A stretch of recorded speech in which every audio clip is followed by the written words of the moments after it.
Hello दोस्तों, स्वागत है मेरे चैनल पे। आपने गाना सुना होगा, अँखियों से गोली मारी। इसी गाने के सुनने के बाद बिहार सरकार ने आपके भौतिकी किताब में एक चैप्टर लाया जिसका नाम है मानव नेत्र और रंग बिरंगा संसार। इस चैप्टर से जो ऑब्जेक्टिव क्वेश्चन आएंगे मेनली 2-3 टाइप के ही आते हैं, ज्यादा मेहनत नहीं करना है इसमें। जैसे पहला आता है कि हमारा मानव नेत्र उत्तल लेंस जैसा है या अवतल लेंस जैसा। फिर क्वेश्चन आ सकता है कि हमारे नेत्र में बहुत प्रकार की बीमारी होती है, वो भी बीमारी बहुत प्रकार की नहीं कहेंगे हम, 4 ही टाइप की बीमारियां हैं, जैसे दूर दृष्टि दोष, निकट दृष्टि दोष, आगे के 2 पढ़ेंगे हम इसी। और फिर आएगा कि इस दोष को दूर करने के लिए कौन सा लेंस लगाया जाए, इस टाइप का क्वेश्चन आएगा।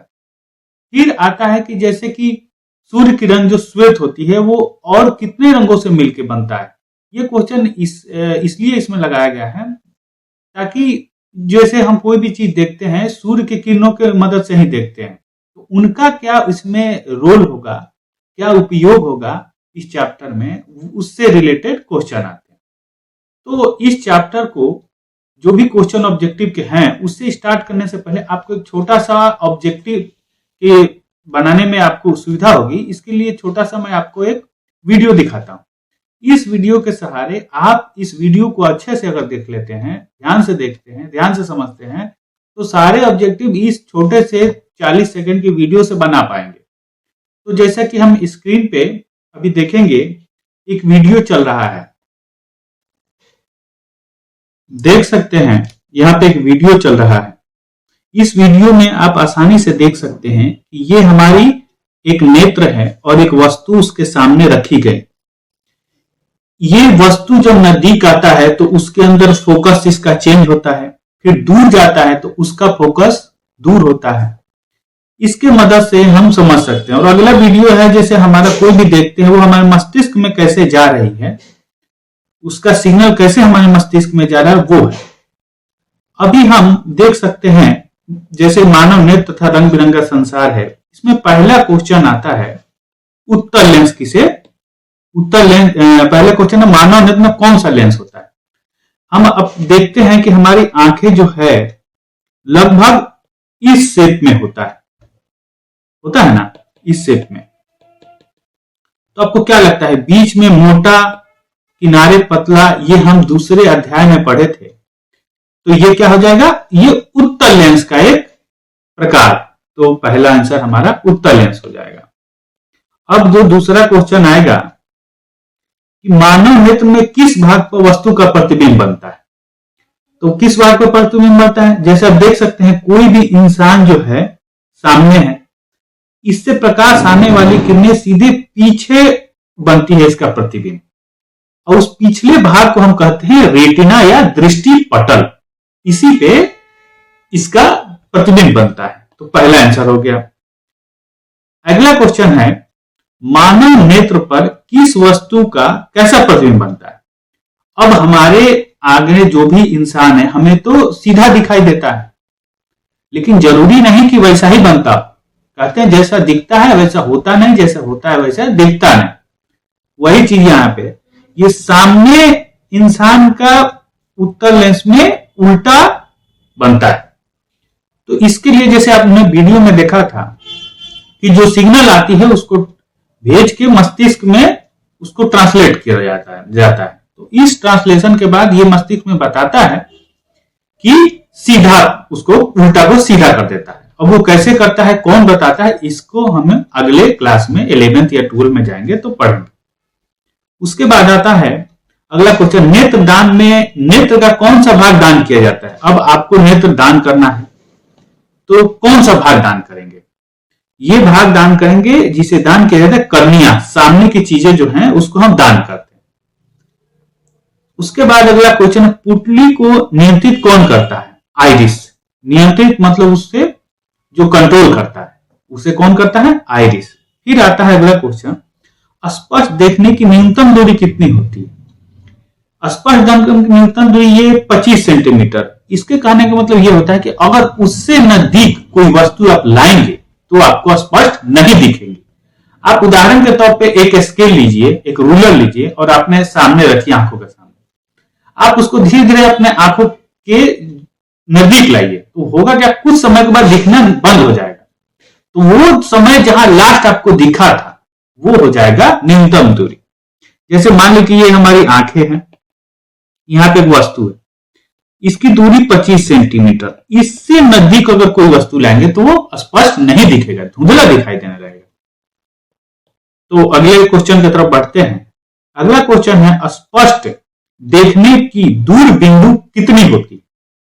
तो स्पष्ट देखने की दूर बिंदु, जब एक स्वस्थ आंख हो, तो जैसे सूर्य, चंद्रमा, तारे, ये कितने अनंत दूरी पे हैं, फिर भी हम उसे देख पाते हैं। तो इससे क्या लगता है, क्या होना है? तो होगा अनंत दूरी, जब तक एक स्वस्थ आंख हो। वो अलग बात है, कोई दूर दृष्टि, नजदीक दृष्टि हो जाए तो वो चेंज होगा। तो उसके लिए भी हम आगे क्वेश्चन देखेंगे, उससे पे आधारित आएगा कि उस समय हमें कौन सी लेंस की जरूरत पड़ेगी। फिर अगला है, जब निकट की वस्तु स्पष्ट दिखाई ना दे। अब यहां पे चीजें समझने वाली है कि जब निकट की वस्तु स्पष्ट ना दिखाई दे, तो यहां थोड़ा सा चीजें उल्टा है कि निकट की दृष्टि वस्तु जब स्पष्ट ना दिखाई दे तो उसका उल्टा, उसका दूर का दोष हो गया, उसको दूर दोष बोलते हैं, दूर दृष्टि। और जो दूर की वस्तु दिखाई दे तो फिर इसके उल्टा, तो इसके अनुसार दूर दृष्टि दोष। फिर अगला आता है, जब दूर की वस्तु स्पष्ट दिखाई ना दे। अब जैसे हमने चर्चा किया था पहले कि दूर की वस्तु जब स्पष्ट ना दिखे तो उसका उल्टा क्या होगा, मतलब उसको निकट दृष्टि दोष है। अब जब दूर की वस्तु और नजदीक की वस्तु दोनों स्पष्ट दिखाई ना दे तो उसे कौन सा दोष कहते हैं? उसे कहते हैं जरा दृष्टि दोष। इस जो हम पढ़े थे अभी, वस्तु दूर की ना दिखाई दे या नजदीक की ना दिखाई दे तो उसे कौन से दोष कहते हैं? इस पे एक मुझे कहानी याद आ जाता है। दो पति पत्नी थे, तो पति जो भी कहता था पत्नी उसकी उल्टा बात करती थी। तो एक दिन क्या हुआ कि जैसे बोला कि आप दाल चावल खाते हैं, नहीं दाल चावल नहीं खाएंगे, रोटी खाएंगे। तो मतलब जो भी कहता था उसका उल्टा। एक दिन की बात क्या है, दोनों लोग जाते हैं नहाने, तो गंगा नदी में गए नहाने और पत्नी जो है बीच में जाके डूब गई। तो सभी लोग आ गए ढूंढ रहे हैं, भाई कहां है? तो पति देख रहे हैं, सारे लोग पति किनारे ढूंढ रहे हैं। तो लोग पूछे किनारे क्यों ढूंढ रहे हैं? तो वो बोला कि पत्नी क्या है कि उल्टा ही है, अगर बीच में होगी तो किनारे ही, और मिली नहीं, चली गई। तो वही चीज यहां प्रिंसिपल लगाना है, जो बोले उसका एकदम उल्टा मान लेना है। तो अगला क्वेश्चन की तरफ बढ़ते हैं। जब एक ही वस्तु कई जगह पर दिखाई देना पड़े उसे कौन सा नेत्र कहते? उसे कहते अबिंदुकता। एक ही वस्तु, ये बीमारी है, ये युवाओं में बहुत पाया जाता है। जैसे आपको कोई भाग गया तो वही चीज हमेशा हर जगह, सोए हो जगे हो, दिखाई देने लगता है। तो समझ जाइएगा कि वो कोई और बीमारी नहीं, अबिंदुकता है। अबिंदुकता जो है वो युवाओं में पाया जाता है। मजाक था। अगला क्वेश्चन है, निकट दृष्टि दोष को दूर करने के लिए कौन सा दूर? अब उसका उपचार बता रहा है। जैसे हमने अभी तक पढ़ा, दूर दृष्टि हो, निकट दृष्टि दो हो, तो उसमें क्या क्या वस्तु, क्या क्या चीजें कब क्या होती हैं, अभी हम आगे पढ़ेंगे। उसे ठीक करने के लिए क्या लगाएंगे? उत्तल लेंस लगाएंगे, अवतल लेंस। तो निकट दृष्टि दोष को दूर करने के लिए मतलब उसमें अवतल लेंस का प्रयोग होता है। जैसे हमने क्वेश्चन यहां पढ़ा था, निकट दृष्टि दोष में क्या होता है, जब दूर की वस्तु दिखाई नहीं देती तो उसमें निकट दृष्टि दोष कहते हैं। वही क्वेश्चन है, क्या क्वेश्चन था? दूर की वस्तु स्पष्ट ना दिखाई दे, मतलब कि अगर मान के चलिए ये आपका एक नेत्र है, यहां दूर की वस्तु रखी है, ठीक, दूर से आ रही है, जब दूर की वस्तु ना दिखे तो निकट, ये क्वेश्चन था। तो दूर से प्रकाश आ रही है, इसमें आपको नहीं दिखा रही, तो वो बोला कि जो हमने क्वेश्चन पढ़ा था कि कौन सा लेंस के पड़ेगा, अवतल में क्या होगा कि ये दूर की आएगी और दिखाई कब ना देगी, जब ये यहां तक पहुंच ही ना पाए। तो हम क्या करेंगे कि जैसे एक अवतल लेंस लगा देंगे, तो ये अवतल लेंस क्या करता है, इसको बिखेर देगा। तो बिखेर के कहां तक लाएगा, यहां तक ला देगा, मैंने पहले मुड़ने ही नहीं देगा। तो उस समय अवतल लेंस की जरूरत पड़ेगी। तो जैसे हमारा बात था, निकट दृष्टि दोष में वो दूर करने के लिए किस लेंस का प्रयोग किया जाता है? निकट दृष्टि दोष है, मतलब इसको दूर की वस्तु नहीं दिखाई दे रही। तो जैसे हमने पढ़ा, अवतल लेंस लगाएंगे तो जो पहले ही रेटिंग नहीं मिल पा रही थी वो थोड़ा आगे तक करेगी, उसके जस्ट उल्टा था। दूर दृष्टि दोष दूर करने के लिए अब इसमें क्या होता है, मान लीजिए एक नेत्र है आपका, यहां पे आइरिस है, यहां पे आपके सामने। अब ये एक है दूर दृष्टि दोष, मतलब उसको नजदीक की वस्तु नहीं दिख रही है। तो नजदीक की वस्तु इसलिए नहीं दिख रही है कि मान लीजिए नजदीक का इंसान है, इसको नहीं दिख रही है। तो इसमें होता क्या है, ये जो प्रकाश की किरणें आएंगी ये पीछे चली जाती है, यहां पे बनाएगा प्रतिबिंब, जबकि हमारा जो है प्रतिबिंब दृष्टिपटल यहां पे है। तो इसके लिए हम क्या करते हैं कि जैसे ये आपका जो नेत्र है, यहाँ पे आपका रेटिना है, ये एक इंसान है, तो एक लगा देंगे यहाँ पे उत्तल लेंस। जो जो दूर जा रही थी, उत्तल लेंस क्या करता है, एक जगह फोकस कर देता है। तो इस हिसाब से लेंगे कि इसका जो प्रकाश जाने वाला था पीछे, ये फोकस करके यहां ला देगा। समझ गए? तो वहां उत्तल लेंस की जरूरत पड़ेगी। अगला है जरा दृष्टि दोष दूर करने के लिए किस लेंस का प्रयोग किया जाता है? तो जरा दृष्टि दोष दूर करने के लिए बाइफोकस लेंस की जरूरत पड़ती है। फिर आ जाता है अबिंदुकता दृष्टि दोष, जो कि वह में मैंने बताया था आजकल के नवयुवक में हो रहा है अबिंदुकता। तो उसमें बेलनकारी लेंस, जब आपके आंखों में प्रॉब्लम हो तो बेलनकारी लेंस, या दिमाग में दिक्कत हो तो बेल, उससे क्या होगा, बीमारी सब खत्म। फिर आ जाता अगला, तारे क्यों टिमटिमाते हैं? ये बड़ा अच्छा क्वेश्चन है। जैसे आप हम जानते हैं कि वायुमंडल में बहुत वायु के लेयरों से बना है, बहुत सतहों से बना है। तो जो तारा है यहाँ पे, ये काफी दूर होता है। अब यहां से जब प्रकाश आता है तो प्रकाश के अपवर्तन, जो पढ़े थे दूसरे अध्याय में, एक माध्यम से दूसरे माध्यम में जाता है, तो या तो अविलंब से दूर भागेगा या अविलंब की तरफ झुक जाएगा। तो क्या होगा, कभी दूर भागेगा झुकेगा, दूर भागेगा झुकेगा। जो एक इंसान यहाँ पे बैठा है उसके पास आएगा तो उसको क्या लगेगा कि ये तारा टिमटिमा रहा है, जबकि प्रकाश वही है, वो लेफ्ट कभी राइट दाहिने बाएं करते हुए आ रहा है प्रकाश के अपवर्तन के कारण। अपवर्तन क्यों हो रहा है? बहुत सारे माध्यम के कारण। तो इसका आंसर क्या होगा, वायुमंडलीय अपवर्तन। अगला क्वेश्चन है, जब नेत्र लेंस धुंधला या अपारदर्शी हो जाता है तो उस बीमारी को कहते हैं मोतियाबिंद। ये बीमारी जो ज्यादा उम्र हो जाती है उनमें साधारणतः पाया जाता है। उसमें क्या होता है कि आपके आंखों के ऊपर पतली सी झिल्ली बन जाती है, मोतियाबिंद में उसको साफ कर दिया जाता है तो स्पष्ट दिखाई देने लगे। फिर आता है, जैसे मैंने कहा था कि कुछ क्वेश्चन आएंगे कि आपका लेंस, आंख का जो लेंस है उसमें कौन कौन सी बीमारी होती है, उस बीमारी को ठीक करने के लिए क्या उपचार है। अभी हम जो क्वेश्चन पढ़ने वाले हैं इसमें पढ़ेंगे श्वेत रंग के गुण। ठीक है, तो श्वेत रंग के गुण में पहला क्वेश्चन है, किस रंग का तरंगदैर्घ्य सबसे अधिक होता है? तो सबसे अधिक तरंगदैर्घ्य होता है लाल।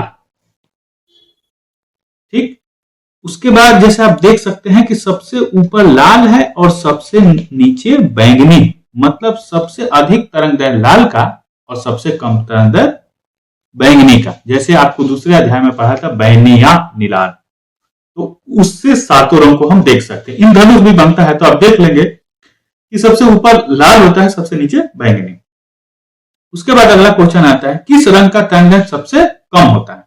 सबसे तरंगदैर्घ्य जैसे मैंने बताया बैंगनी का सबसे कम होता है। फिर इसके बाद आता है, श्वेत प्रकाश जब फिल्म से होकर गुजरता है तो सबसे अधिक विचलित किस रंग का होता है? जो सबसे कम तरंगदैर्घ्य होगा, मतलब बैंगनी, और सबसे ज्यादा लाल।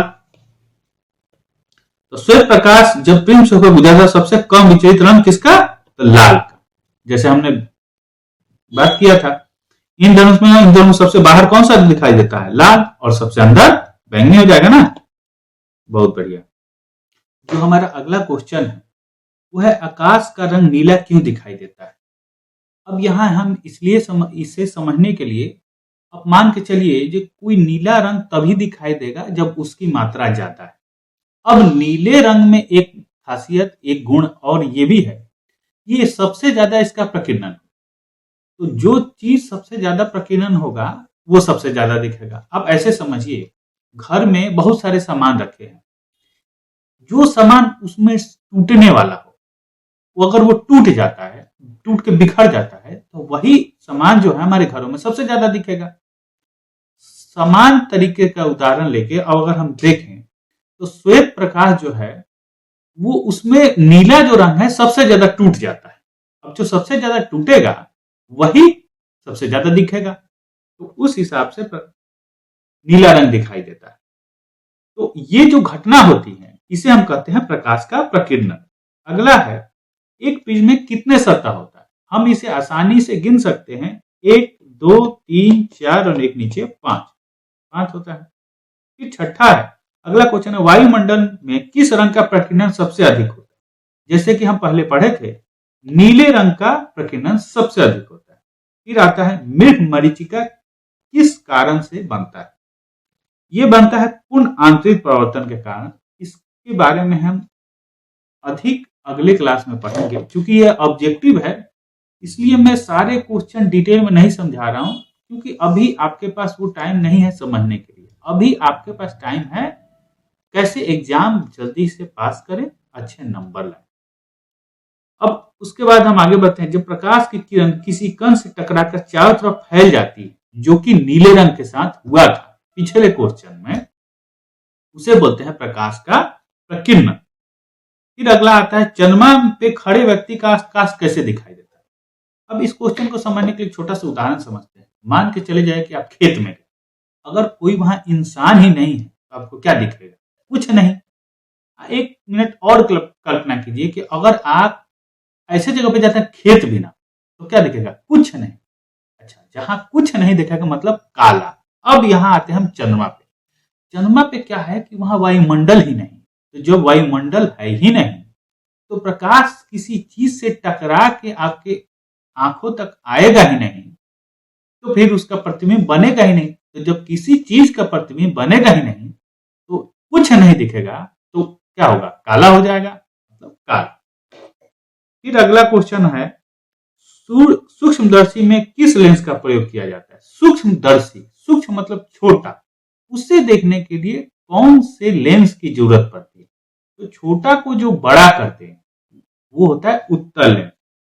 आपके ज्योमेट्री बॉक्स में भी उत्तल लेंस दिया होता है। आप उदाहरण के तौर पे देख सकते हैं, छोटे चीज को जैसे हम देखते हैं उसके थ्रू वो बड़ा दिखता है, वही है लेंस, उत्तल लेंस।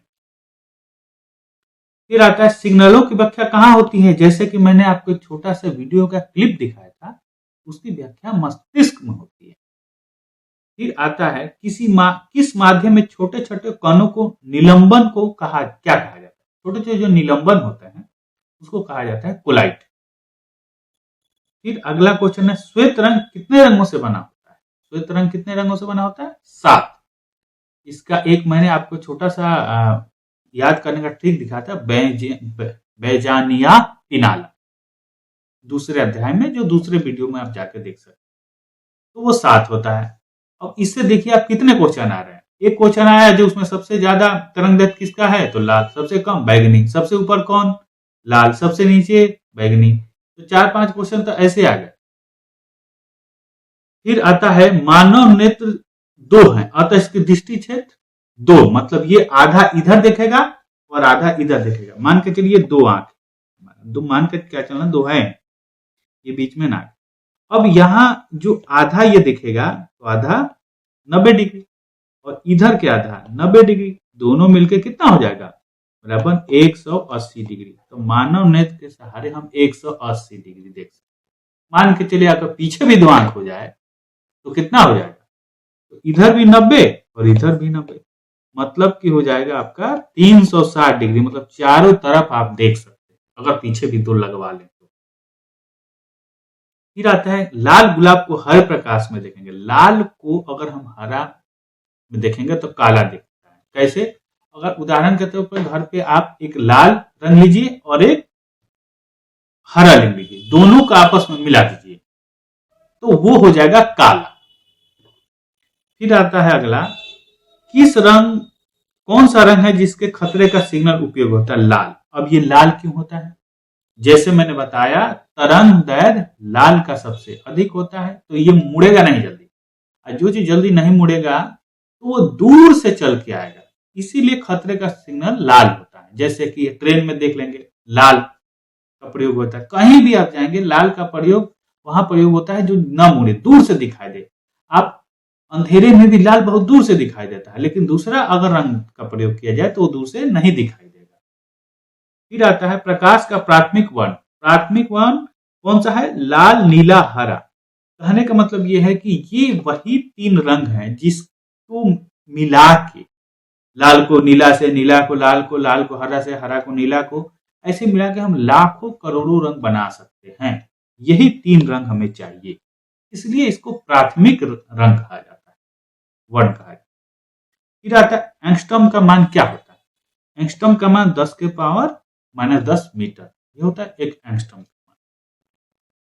तो इस प्रकार हमारा तीसरा चैप्टर खत्म हो जाता है और भौतिक का चौथा चैप्टर का नाम है विद्युत धारा। इसमें भी 40 ऑब्जेक्टिव होंगे जो मैं आपको बताऊंगा अगले वीडियो में। आपको मैं बताऊंगा विद्युत धारा। अब एक बार ये ऑब्जेक्टिव खत्म हो जाए, अब उसके बाद मैं कुछ इंपॉर्टेंट जो क्वेश्चन है सब्जेक्टिव के, वो आपको बताऊंगा। अच्छा, अब रही बात कि इन ऑब्जेक्टिव को लिखने की जरूरत नहीं। अगर आपको इसका पीडीएफ चाहिए तो मैं इस वीडियो में डिस्क्रिप्शन में मैं एक लिंक डाल दूंगा, वो टेलीग्राम ऐप पे सिविल सर्विसेज एम करके, उस पर आप ज्वाइन कर जाइए। तो उससे क्या होगा कि आपको ऑब्जेक्टिव और सब्जेक्टिव दोनों का पीडीएफ मैंने डाल दिया है, आप डाउनलोड करके उसे याद कर सकते हैं। धन्यवाद।